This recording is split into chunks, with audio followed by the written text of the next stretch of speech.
And here I calculate that actually he's losing his bishop by force.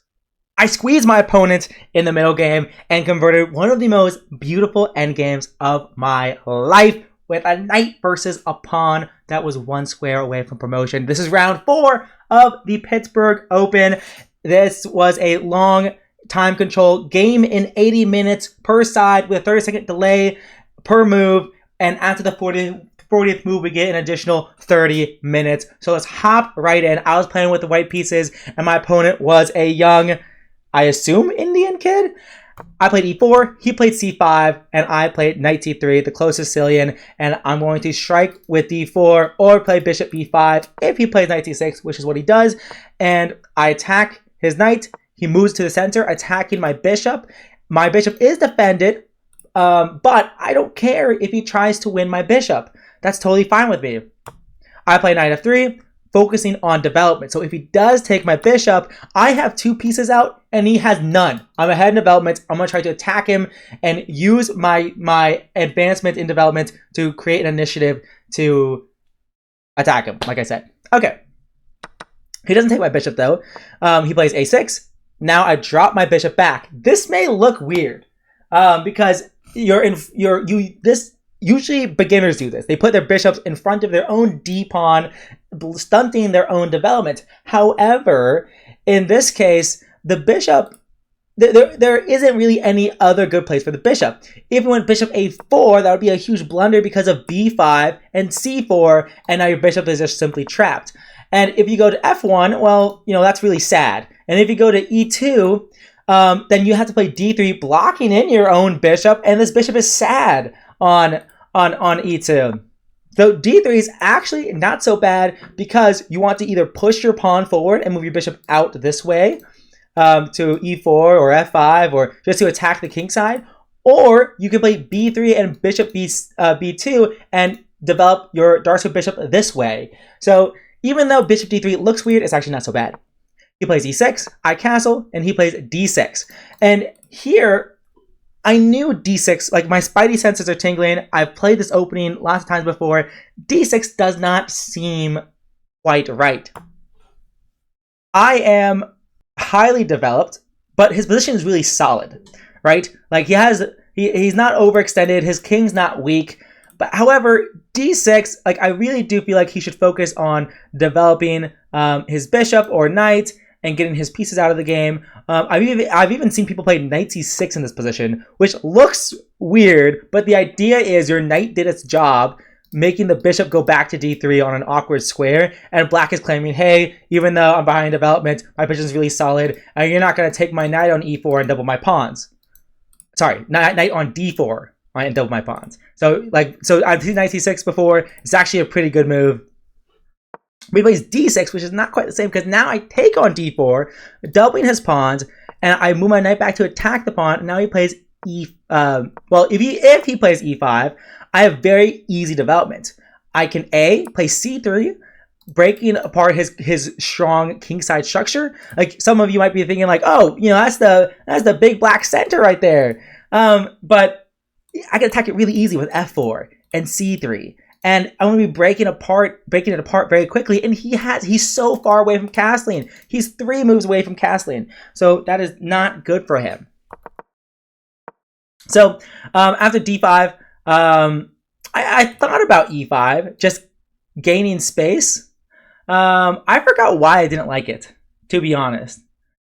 It becomes a really weird branch almost. Like, maybe I should have considered this more so than in the game. Like, what is he going to do? If he goes bishop c5, I can probably either play... Well, I can't win the pawn outright, or at least I can't do it very easily, because after b3, queen here, bishop b2, the pawn's well defended enough. Although, and if I play a4 to try playing a5, like I'm investing a lot of resources to try to win this pawn. But maybe he can even just... Oh, I guess he can't attack the pawn with queen c7, the e5 pawn with queen 7, because I just play f4. So maybe this was worth the investment. It's a bit tricky because his knight can maybe get to f5, but maybe I'll just take it. So It's honestly, e5 is not a move that I considered, but maybe it's actually not that bad. Instead, I took on d5 with the idea to go c3, and I want to open things up. I'm the one that's castled. He's not. I want to get this bishop into the game and my rooks in the game as fast as possible. How am I going to do that? I need to open up the center. I need to open up lines of attack. That's kind of the main premise here. So we trade. I could have taken with the b pawn and dropped my bishop back and played d4, and I have I have more space in the center. But in this case, I think it's better to prioritize development. Play d takes c3, so now my bishop can easily develop to e3, f4, or even g5. Well, not g5 because it would be taken by the queen, but point is my bishop has scope, and that's very good. He plays knight f6. I play bishop f4. He plays bishop e7. If he tries to go for a trade with bishop d6, then I would take and play bishop b5 check, and the queen is undefended. I guess it might actually be fine for him because he can play king e7.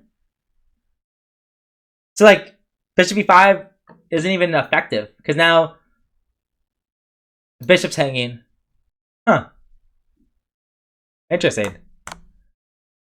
I guess if queen takes d6, I could go queen c2, and if castles, then I can set up discoveries like this. But he probably always has enough time to go like queen b6 or something like that. So maybe it's not super effective. I'm not sure.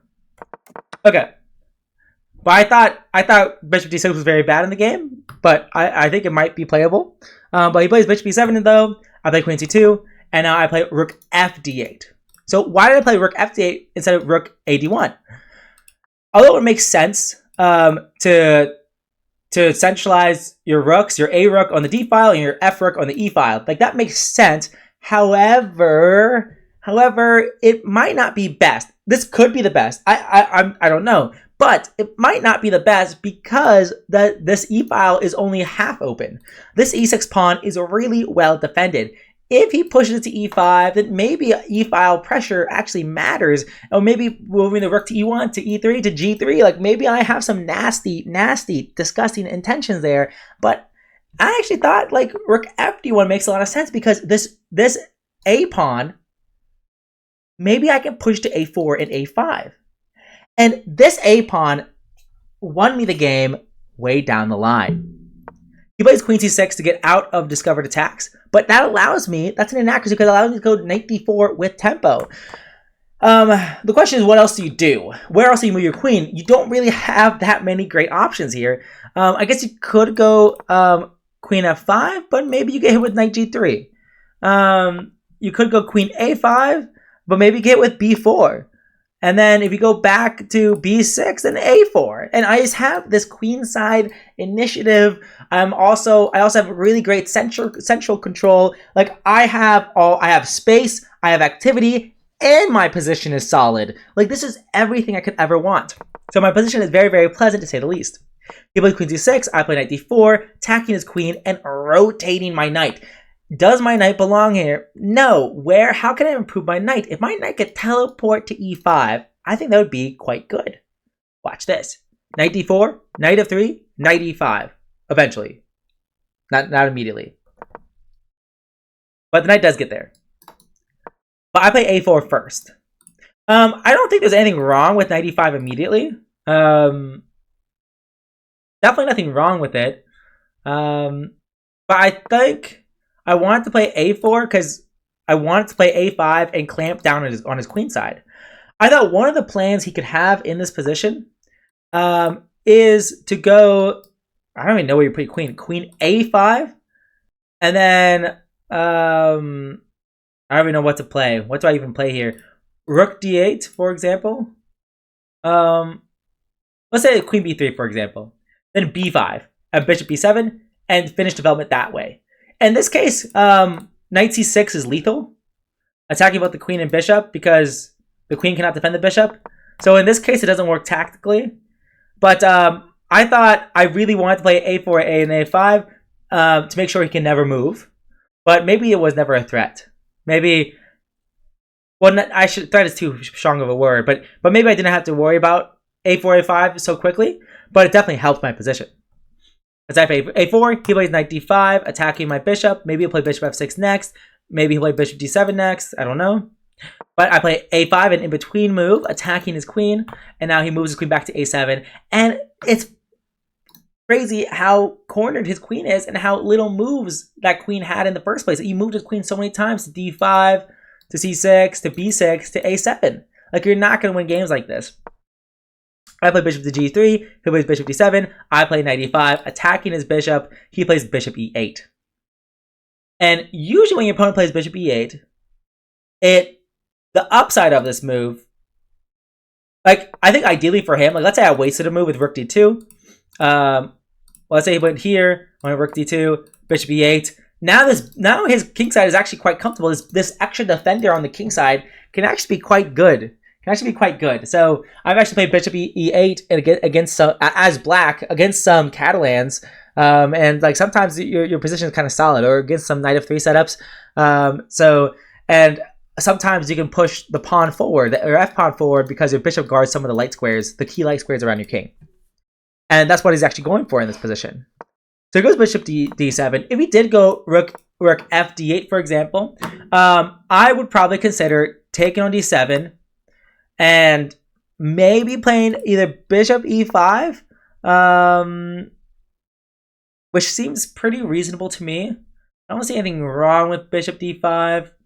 There's a potential pin here and discovery. Like maybe I can play queen b3, but then he doubles up, which is a little bit uncomfortable. Yeah, maybe.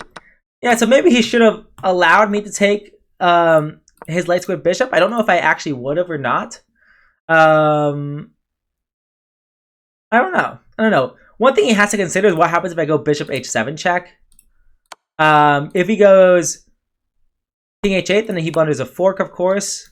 But if he goes king f8, I don't think I can really punish it. Wait, maybe one thing I could do now is take and play c4. Maybe that actually works. Not 100% sure, because he can go knight f6 here, attacking my bishop, attacking his rook. So I don't know if anything's really good or not. If it does do this and I take, his position is pretty solid, even though his king's on f8. So, but maybe I'm still slightly better here, perhaps. Not 100% sure, to be honest. Okay. Instead, he goes bishop e8, and after bishop, and I play bishop e4. I played bishop e4 for a couple of reasons. Well, one is, how do I improve my position? If I play a move like b4, gaining extra space on the queen side, well, one, this c3 pawn feels a bit soft. But let's say I play queen b3, for example. Well, suddenly f5 comes in. And the threat is f4, trapping my dark squared bishop. And it's actually not so simple. If I go like h3, he goes f4, and maybe even f3, he completes the journey. And suddenly his rook on the f-file, it doesn't look so dumb. And I don't even have knight g6, because he might just take it. Although his light squares look pretty weak, so maybe he wouldn't. But still, it's something I have to consider here. And maybe he wouldn't even push all the way to f3. I don't know. I don't know. That's the thing. And if I go g4, for example, like maybe this is okay. But like, I don't know, this knight is hopping in, and maybe I have to give up the dark square bishop, but now the dark squares around my king looking quite juicy here. Maybe he can play h4 in the future and soften up these pawns. I don't know. This isn't so simple. So yeah, I played bishop e4 because I simply wanted to take the knight on d5, and I'm actually threatening a pawn here. I am straight up threatening a pawn. And I actually thought he couldn't go f5, which is what he does in the game. And the idea of attacking the knight is to simply take it and go bishop f4. That's my idea. But, like I said, I thought it was sort of a bluff because I didn't think he could actually go f5. Because I thought I could take.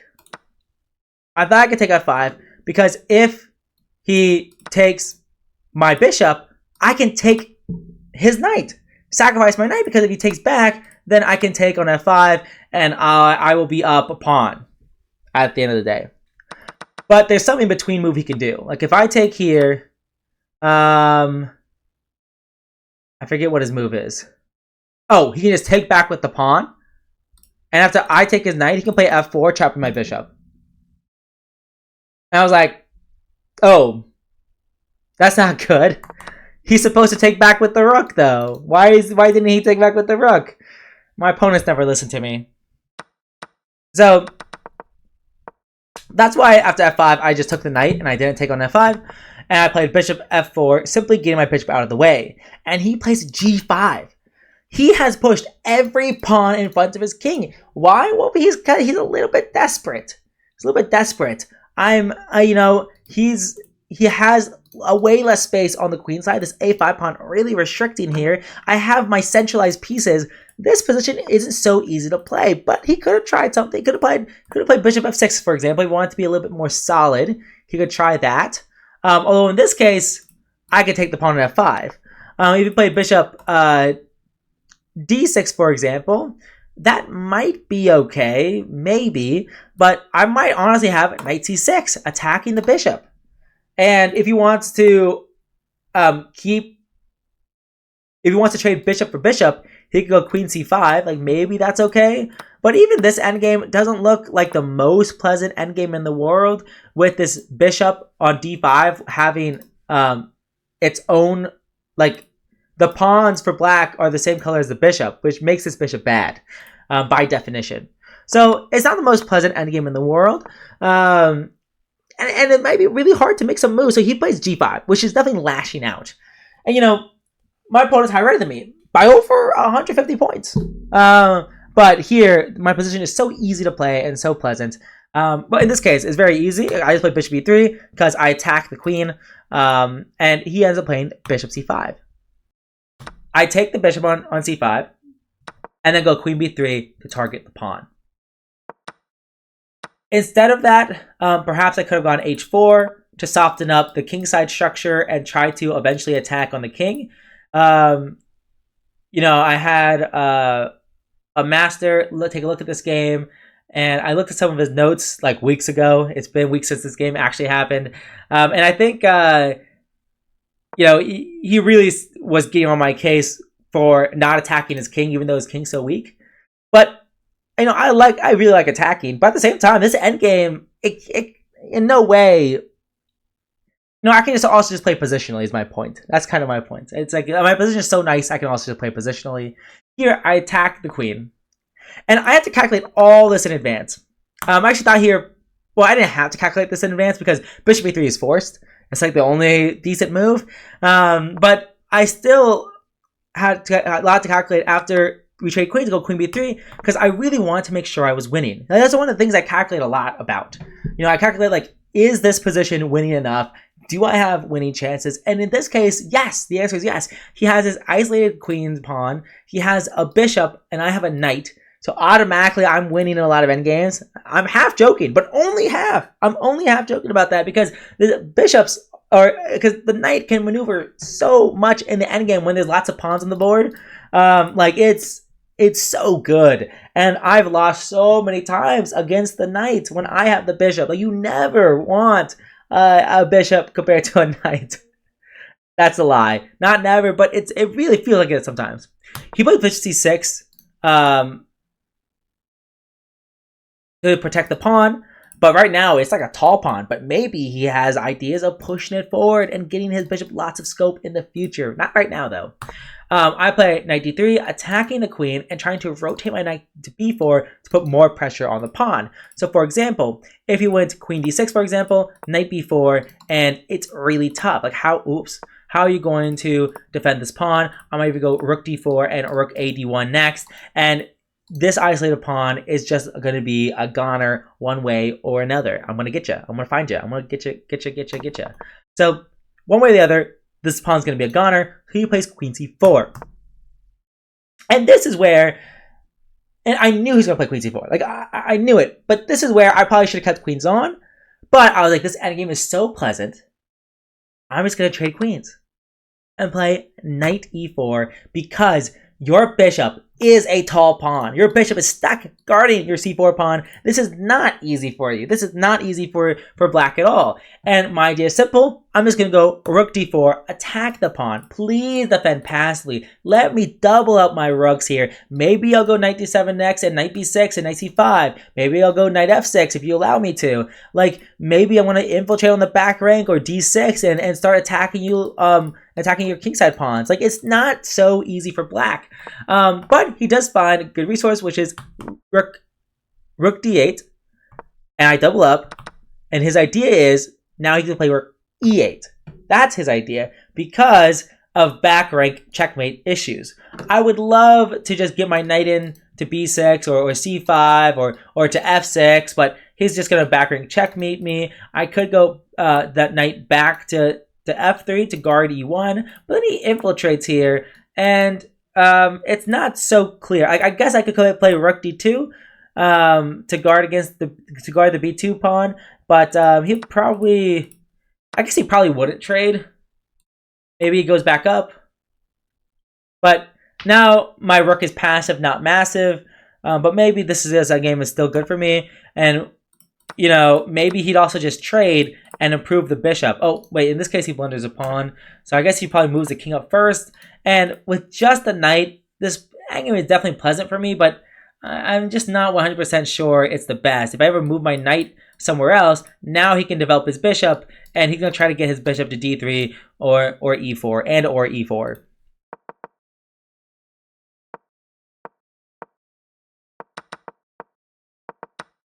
That's why after he plays rook e8, I play f4. A very interesting move. It gets rid of any back rank issues.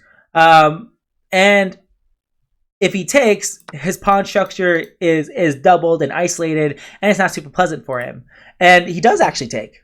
He could push, but now my knight is anchored on f4. It's easily defended, and this pawn structure, every piece except for this g2 pawn is on a dark square. So this light square bishop is almost useless here, and I'm just gonna win this. I'm just gonna win the c4 pawn next. Actually, he in this position, I can just straight up just win the c4 pawn. So that's really cool. He takes, and now I take on c4. And I guess that actually happens with the game. I just take on c4. And he plays rook e1 check. I did not actually have to do this, to be frank. I could have just brought my knight back, maybe. Because now his bishop actually has some scope here. And one thing I was really afraid of was him going rook e2. And my king is really cut off here, and I wasn't really sure what I was going to do. For example, if I go king f1, he just takes the pawn, because my knight's pinned to my king. And if I don't go king f1, like, what else do I do? He's attacking this pawn. If I go b3, he could go rook c2. And if I go rook d3 to defend the pawn, then he can maybe even just double my pawns. And this endgame does not look winning. it does not. It does not. It just does not. So I was really worried after knight takes e4 for him going rook e2. So I think I probably rushed with it. And if I was rushing with this move, that means maybe I shouldn't even have done it in the first place. Like maybe playing rook d4 here wasn't super accurate. Maybe even f4 immediately was fine. Because now if he takes, I can play rook d4, and if he doubles up or if he attacks, then I never have to worry about rook e8 leading to back rank checkmate, and maybe I can even go knight g6 and try to win the pawn, or I can go, if I did take on c4, I guess it would transpose back to the game. So maybe my approach was wrong, or maybe this position is just pretty much balanced. It's probably the latter. So I play f4, or I don't play f4. I play f4 later after we trade one pair of rooks to avoid back rank checkmate, and I take on c4, but now he checks my king. But by checking my king, he's allowing my king to go forward. If he had played rook e2 instead, it restricts my king. I cannot go forward. But now he lets my king goes forward, and now he goes rook e4. And his idea is simple. He says, hey, take my pawns. And now look at these. These pawns are holding hands. They're friends for life. And I'm like, okay, not a bad plan, but b3. My idea is, hey, take my rook. Take my knight. Your king is too far away. If you go into this king and pawn endgame, you simply lose a pawn. I have this passer. I have some waiting moves with my G and H pawn. Like, you are going to lose this game no matter what. For example, if you play king e6, I can probably play h4. If you play king f6, I can play h5, play king e6, I can play g3. If you play king f6, I can play d5, and you're stuck. You have to go back and lose this pawn. So that's just an example of how losing this endgame is. So I go b3, and he ends up trading the rooks, but nothing else. And this was by far the most ideal situation. I mean, what else do you do as black? If you go forward with your king, I mean, that's definitely an idea, except you lose the rook. If you go king g7, I guess that's definitely an improvement. But maybe I honestly go knight d6 anyways. And if you take, I'm attacking this pawn, I'm attacking the bishop, I'm attacking this pawn, and there's nothing you can do. So that's why he takes the rook immediately and then drops the bishop back. So if I go knight d6, I guess he defends everything with bishop e4, and he wants to have these pawns holding hands. And my pawn, it is a passed pawn, but it's isolated. So it's weaker and maybe harder to defend. In this case, if I ever go g3, I have to be very careful with this endgame with these two pawns, because he can go f3. And I can never take on e4, because then he promotes and my king can't get back in time. So that's one of the considerations I need to have, or I need to think about. So he goes bishop c6. I go knight b6. And my idea is sort of simple here. If he goes h4, for example, I'm going to go d5. And if you go bishop e8, I'm going d6. And d7 and d8 equals queen. I'm simply preparing to push my passed pawn. And you need the king to help guard it. And while your bishop and king are too busy dealing with this pawn, I'm gonna go waka waka waka waka waka and it's not, and I'm just gonna win the game. So that's why he brings his king in, or he moves his bishop first, so d5 doesn't get hit with tempo. So his idea is that he's gonna bring his king in now after d6, king here, and he's gonna block this pawn like this, and he's going to return and win it later. So I think that's his idea. I go d6, he goes king e8. Well, that doesn't happen actually. So he goes bishop e4, and now I play g3. I calculated here for a bit because I wasn't sure what I should do if he plays f3, because this pawn is well protected. I believe in this case, I would have simply gone knight d7, and if like king f7, for example, knight check, and I pick up the pawn. Even if the king went to g7, it doesn't matter. I'm just going to win this pawn by force. This might be better what happened in the game, because at least his king's a bit active, but I am up a pawn in a king and pawn endgame, and it's not very pleasant for him. I guess in this case, I could go here and here, and I always have waiting moves. And like I said, this pawn on a5, restricting his queenside pawns, so useful. So I play g3. He does not play f3 because he thinks he's going to lose the pawn, which he will if he plays it. But he trades, and now I get my king in. So that's the whole idea behind g3, was to get my king going into this position. He plays king f7. I play king f4. He plays king e6. Now he's blockading this pawn. And I was calculating for a long time here, because I wanted to play d5. d5 was my original idea, because if he takes, I can take, win the f5 pawn, and I was like, oh my gosh, I win the h pawn by force. But then I realized that actually he can trap my king. So if he waits and I go here, he can go here. I can go take. He goes here.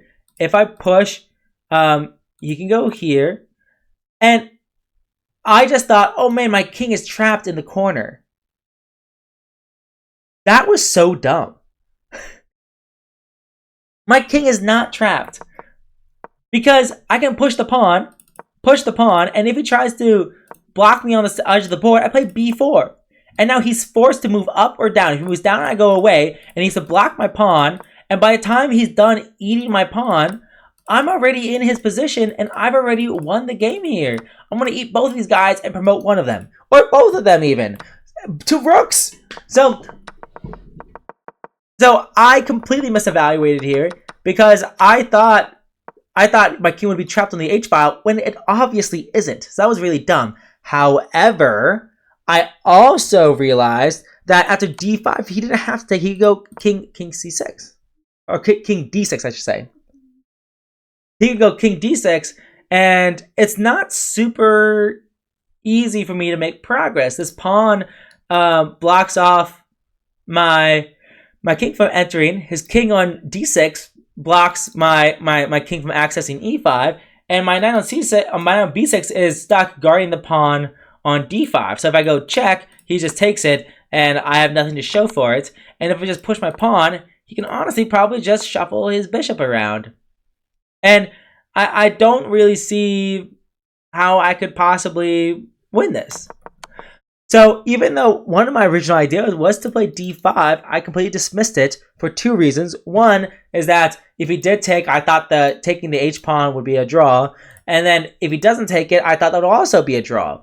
So I didn't push at all. Instead, I played king e3, saying, hey, what if I go over here? What if I wait till the right moment to push this pawn when you're not ready? He plays king d6. I play knight c4. And this is one of my ideas as well, which is to drop the knight back to a4 to c5 to target the pawns and the bishop like this. For example, if he goes king d5 here, I can just go knight c3 check. Now I don't go to c5, I go to knight c3, because now the king is forced back, and now I win a pawn like this, and this will just be a winning endgame. I have this passed pawn. There's nothing he can do about it. And if he doesn't do that, he plays a move like h5, well, I'm going to play knight c5. And I'm attacking his bishop. And if he guards it, well, now he loses the b7 pawn. His king blocks in his own bishop's defense from the b7 pawn. So this knight reroute, I'm telling you, man, knights are nasty. They are nasty. So and if he plays bishop, c2 attacking the knight, well, knight c5 also guards the b3 pawn. This knight reroute was absolutely stunning, amazing, awesome, and this really shows the power of the knight in these endgames. Hands down, nothing better. Okay, so he plays king d6, I play knight a4, and I play knight c5, and he brings his bishop to c2. And here I calculate that actually he's losing his bishop by force. He's losing his bishop by force, because if I play, after I play king d2, if he plays bishop e4, it is a losing king and pawn endgame, because after I take the bishop, he gets kicked off the defense of his pawn first. Because after king d5, I can play a4, and he has no waiting moves. If he can't move his queenside pawns, because I'll just take it. If he plays a5, I play b4. And if he goes king c4, I can take the pawn and start pushing my pawn forward.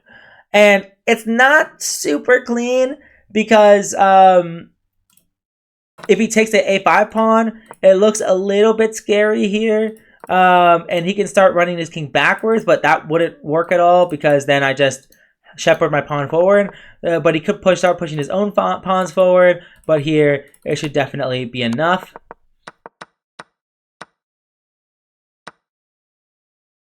And if he tries to go here as well, like I said, I shepherd my pawn forward. Nothing he can do. So this king pawn endgame is absolutely winning because he's forced off his pawn first. So he has to go back. His bishop is the long range piece. Not here. Not here. This is not a long range piece. This guy is short on squares. This is a short bishop, bruh. So I go king c1. And once again, my king and my knight working together. Same thing. Same exact thing here. Because my king gets here just in time to defend my pawn. And once again, he's going to run out of moves. And he has to move his king back and lose the pawn. And maybe even lose that pawn as well. So it's game over. So he goes bishop a2. And now I go king b2. And now he goes king d5. He's losing his bishop. He's going all in on the pawns. And he calculates here that he can get his pawn to the second rank, 1 square away from promotion. His pawn gets 1 square away from promotion. That's a spoiler alert, but my knight is a godsend.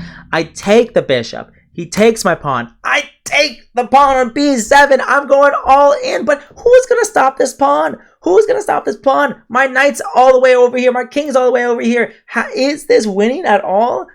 He goes c4. I bring my knight back. He pushes his pawn. I go my knight forward, checking his king. And now my knight goes on g3, guarding the promotion square. And he can try to push the pawn and then push this pawn, but I'm in time to block it with my own pawn. And his king is going to try to approach my knight, but it's not good enough because, look, my a5 pawn. Look at this pawn. I play b5, removing the guard of this pawn, and playing a6. No, this position was move 46. Was move 46 or 48, actually. This was move 48. I got an additional 30 minutes. I spent all of it. I spent over 20 minutes on this move because I needed to make sure, is this position winning for me? Or is it losing? If he gets his pawn through, I cannot take this bishop. But I calculated all the way to this. All the way to this. Well, to be fair, all the moves were forcing. Like, you know, he didn't really have that many options. But I definitely had to consider so many different things here. So many different things. So, instant rewind here. If he goes, what if he tries to trap my knight? Like, what if he goes king d5 and block my knight out of the game? Well, then I could do a couple things. One is I can go king b1 or king b2, and I'm in the square of the pawn. So the pawn is 1, 2, 3, 4 squares away. And so the square of the pawn would be this big. So, for example, king b2, c4, king here, here, here, here, and here. I'm perfectly fine. And if he did ever, let's say here, for example, if he went king c6, my knight always gets out. It always gets out. And I'm always winning this endgame. So really, really cool stuff. I also had to consider, what if he goes... What else was I considering? I think that was mainly it. But yeah, we get to this position. I play b5, I play a6, and this is what I'm talking about here. Geometry, geometry, geometry. So my knight goes to f1, and whichever side the king goes, my knight hops to the other side, and it's going to take the king many moves to go to the other side to attack it. So he goes king g2, now I go knight d2. And my knight guards the king's entry, forward and back, and his own pawn guards the king's movement to attack, and he promotes, but I just take, and I play a7, I promote, and he makes me play all the way till mate. I slowly bring my king forward, I slowly bring my king forward, I slowly bring my queen forward. This is definitely not the most efficient mate, but I didn't care. It's game over. So, that was the game. It was absolutely crazy, and I just want to highlight this a-pawn. This a-pawn was the hero of this game, going from a4 to a5. You know, going rook f to d1, and then keeping my rook there to go a4, a5, made me end up winning the game. That was the winning idea, and it really restricted his pawns and made this endgame so very difficult for him to play, because my knight that went on c5 eventually, my knight that went on c5 eventually was just too strong. It covered all the bishop squares, and these weak pawns didn't help him either. Like, it was really tough for him to play, and he has a lot of hard choices to make because of my like opening initiative and my middle game pressure. And so it led to eventually a decisive endgame advantage. So I'm going to the game review, and I'll see you guys in the next one.